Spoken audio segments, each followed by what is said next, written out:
All right, guys, so in this video, let me show my cover on the mic. So in this video, I'm going to show you guys a couple of variations of leg extension and leg curls that we use. For those of you guys who've been following us for a while, you know the entire left side of my body is fucking shot. Like, I got a bad shoulder blade, a bad left hip, bad left lower back. I got a couple broken bones in my foot that I never knew about, that never healed the right way, that I know about them now. So the whole left side of my body, it's hard for me to activate a lot of the muscles on this side. And when I do my bilateral exercise, meaning both legs working at the exact same time, I always have the trouble of like my right side taking over and making up for my left side. So what I typically do is I will do exercise. It's gonna be a lot more time consuming, but I'm gonna train my left leg separate from my right leg 50% of the time. Like if I'm doing squats one day, I'm gonna be doing lunges the next day. So this way, the next day I do legs, right? So this way that left leg doesn't have any help from the other leg and it has to like really make up and hold its own.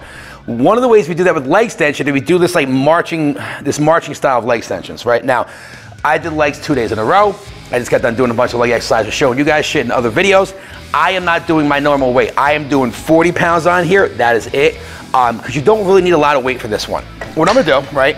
This particular leg extension machine, it can be a leg extension and a leg curl. It's the one we have, right? I'm locking myself in just because whatever, right? Like the rides are fucking Six Flags. So what I'm gonna do is I'm gonna do one leg extension on my left side, right?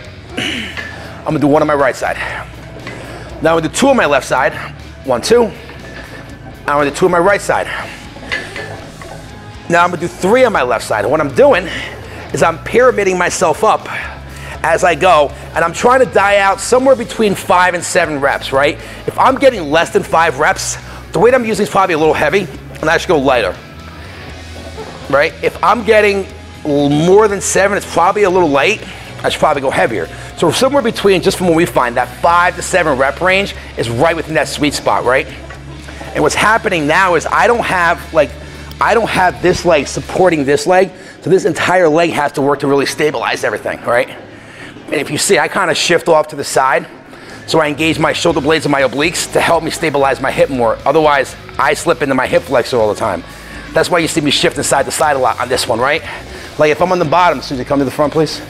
So if you look, when I'm down, my head's over my right foot, where when I come up, my head's over my left foot. And this is just that David Weck of the Weck method, head over foot alignment method he talks about from coiling and cornering, right? Using the spinal engine, because your body's meant to rotate and move, right? And I'm not shifting my weight side to side, I'm actually rotating from my core. Where now, you see a little better here, head's over this foot, head's over that foot. And what that does, it allows me to activate certain muscles in my core that help stabilize my hip. So now, the muscles that rotate my leg out activate, and I don't have to use my inner thigh and hip flexor as much.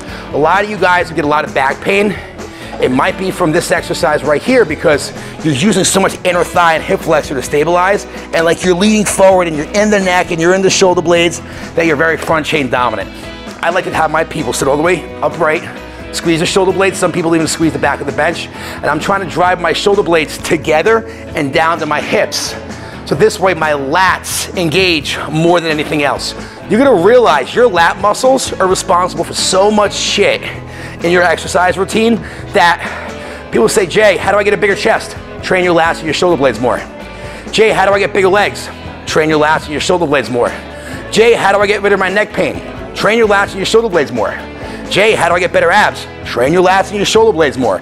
Literally, if you train your lats and your shoulder blades a little bit more than what you're doing right now, it's gonna carry over to all your other exercises. I lost count, I'm gonna do a set of 7. You wanna make sure you feel it in the quad, not the knee, right? You don't wanna feel it in the joint.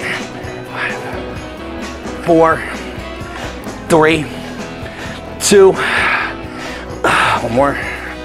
Now, I lost a lot of size on my quads from my back injury that I just got over a couple months ago. So now, I gotta start really focusing on building them back up again, which is what's great for 2022, right? Get my quads back, but not kill my back this time. Good job. And then I'm out. Guys, that is the leg extension version. Now, what I would do also, if you guys wanna really fucking kill it and crush it, I would typically come out and I would superset it with a leg-based exercise. So what I would do, I would have a kettlebell, right? I would either do kettlebell swings for those of you guys who can get away with it without killing your back, or if you don't like the intensity of kettlebell swings, I would either go grab, let's say I go to the cable tower over here, right? Obviously the cable would be down lower. I could either do cable pull-throughs, for those of you guys who know how to do those, or I can get a set of dumbbells, dumbbell deadlifts, or I could do my reverse hyper machines, right? So I got done training the front of the legs. I was supersetted with something for the back of the legs. Maybe do an ab exercise or an upper body exercise to break it up, and then I'm going back and I'm hitting that circuit again like maybe 3 or 4 more times, right? I like to do sets of 5 for that. That's just me. I'm not saying it's the right way to do it. It's just what works for me, right? Front of the legs, back of the legs, upper body or abs to kind of give it a break. Guys, try that. The alternating march for leg extensions, you're working one leg at a time. One on the left, one on the right, 2 on the left, 2 on the right, 3, 4, 5, 6, 7, right? If you're getting more than 5, if you're getting more than 7, it's a little bit light. I would probably go a little lighter, a little heavier. If you're getting less than 5, it's a little heavy, you should go lighter. I think I said that right, all right? Guys, hopefully that helped you guys out. If you have any questions on that, like always, reach out to us, send us a comment or a DM so we can get back to you, get you the answers. Hopefully that helped you out. Stay tuned for the leg curl version of that same concept, all right? Thanks for stopping by. See you in the next one.